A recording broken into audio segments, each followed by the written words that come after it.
janaale waxaa laga dhoofin jiray mooska ugu badan ee laga dhoofiyay Soomaali janaale iska bax jiray cambaha ugu badan qumbaha ugu badan waxaa dheeraa liinta bambeelmada oo xilligaas aad yani loo isticmaali jiray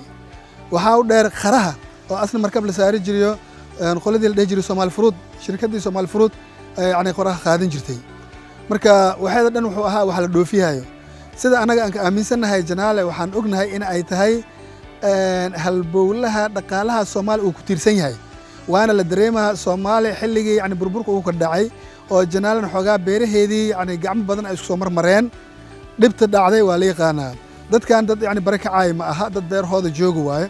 marka janaale waxay ahayd min Kismaayo ilaa iyo Hargeysa loogu imaan jiray waxaan ogahay qaraha annaga noo baxa anaga naftarkeeda beerteeda qaraha ka baxo hal gabar Hargeysa ka soo baxi jirtay ana tareem markii soo raaci jirtay boorteeda lacagta iyadoo wadata meel la yiraahdo Cadiimoole oo janaale ilaa iyo 2 kilomitir u jirto beer igu taalay u imaan jirtay qaraha ilaa magaciisa tareega iyo rimorkiisa hashaas naaga loo soo rari jiray macnaha ganacsi waxaas gaari jiray min Hargeysa ilaa iyo Kismaayo